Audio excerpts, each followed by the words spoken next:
লিটন কুমার দাস এমন এক কাণ্ড ঘটিয়েছেন যে আসলে বাংলাদেশের ক্রিকেটে বিরল। এরকমটা আমরা এর আগে কখনো দেখিনি। যখন সাকিব ক্যাপ্টেন ছিল কিংবা মাশরাফি কিংবা তামিম ইকবাল, কেউ কখনো আসলে এরকম কাজ করেনি। এইরকম মন্তব্য কাউকে আমরা কখনো করতে শুনিনি কোনো একজন স্পেসিফিক প্লেয়ার প্রসঙ্গে, যেটা লিটন কুমার দাস করেছেন ওয়েস্ট ইন্ডিজের বিপক্ষে প্রথম টি-20 ম্যাচ শেষে পুরস্কার বিতরণী অনুষ্ঠানে।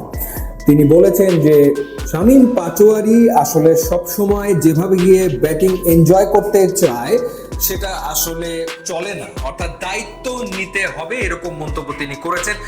এমন না যে উপস্থাপক তাকে আসলে শামীম পাটোয়ারি সম্পর্কে প্রশ্ন করেছিল, তিনি আসলে নিজেই প্রসঙ্গটা টেনে এনেছেন এবং শামীম সম্পর্কে এই মন্তব্যটা করেছেন।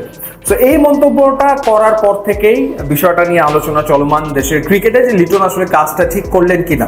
নিশ্চিতভাবেই শামীম পাটোয়ারির পারফরমেন্সে ক্যাপ্টেন লিটন কুমার দাস তিনি ভীষণ রকম হতাশ। সবশেষ যে 10টা ম্যাচ শামীম পাটোয়ারি খেলেছেন সেখানে তার 4টা শূন্য এবং তিনি 2টো 30+ ইনিংস খেলেছেন, একটা 40+ ইনিংস খেলেছেন, কিন্তু up to the mark perform করতে পারছেন না। ইনফ্যাক্ট তার এই বছর টি-20তে গড় হচ্ছে মাত্র 16। তার ওভারঅল ক্যারিয়ারের কথা যদি বলি, 37টা ম্যাচে তিনি ব্যাট করেছেন, খেলেছেন 45 ম্যাচ, ব্যাট করেছেন 37টাতে, তিনি একটা মাত্র 50 করতে পেরেছেন এখন পর্যন্ত টি-20তে।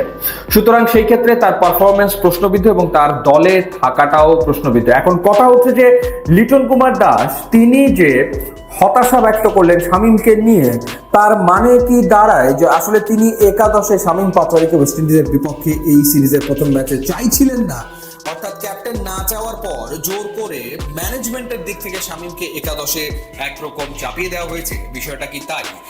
সেই আলোচনাটাও চলমান রয়েছে। অর্থাৎ ক্যাপ্টেন তার মতো দল পাচ্ছেন না।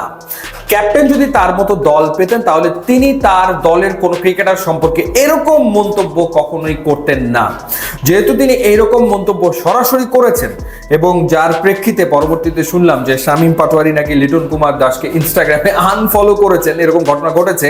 তো সেই ক্ষেত্রে আসলে সম্ভবত ক্যাপ্টেন একাদশ চাইছিলেন একরকম, ম্যানেজমেন্ট একাদশ চাইছিল আর একরকম, এবং ক্যাপ্টেনের যে চাওয়া সেটাকে আসলে অগ্রাহ্য করা হয়েছে টিম ম্যানেজমেন্টের পক্ষ থেকে, এবং সে কারণেই লিটন আসলে হতাশা ব্যক্ত করেছেন।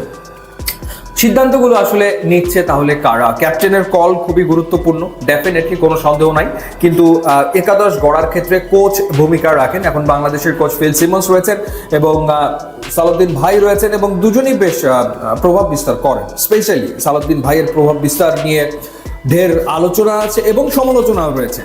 মুদ্রা কথা যেটা, সেটা হচ্ছে যে দল আসলে ক্যাপ্টেনের পছন্দ হচ্ছে কিনা, পছন্দসই একাদশ নিয়ে ক্যাপ্টেন মাঠে নামতে পারছেন কিনা, সেই প্রশ্নটা উঠে গেছে। কারণ যেহেতু লিটন আসলে শামীম পাটোয়ারি সম্পর্কে এরকম মন্তব্য করেছেন, এখন এটার পক্ষে বিপক্ষে নানা আলোচনা চলমান থাকতেই পারে যে লিটন কাজটা ঠিক করেছেন কিনা বা লিটন কাজটা ভুলই করলেন কিনা। শামীম হোসেন পাটোয়ারির পারফরমেন্স হতাশাজনক, আপ টু দ্য মার্ক না। এবছর তিনি টি-20তে 16 গড়ে ব্যাট করছেন, বড় ইনিংস খেলতে পারছেন না, উইকেটে থিতু হতে পারছেন না। সবচেয়ে দৃষ্টিকটু তার আউট হওয়ার ধরন। কখনো তিনি আসলে ইম্প্রোভাইজ শট খেলতে গিয়ে আউট হচ্ছেন যখন সেটার প্রয়োজন নেই, কখনো তিনি বলে লাইন লেংথ কোনো কিছু বুঝে উঠতে পারছেন না, উইকেটটা থ্রো করে দিয়ে চলে এসেছেন এবং দলকে বিপদের মুহূর্তে ঠেলে দিচ্ছেন। তো সেই অবস্থায় লিটন এই মন্তব্যটা করেছেন, যেই ধরনের মন্তব্যের আগে কোনো ক্যাপ্টেন কোনো ক্রিকেটার সম্পর্কে আসলে করেনি। তো দেখা যাক, আমার মনে হয় যে এটা নিয়ে যে একটা উত্তেজনা দলের ভেতরে দেখা দিয়েছে, সেটার প্রভাব কিন্তু পড়তে পারে ওয়েস্ট ইন্ডিজের বিপক্ষে এই সিরিজে।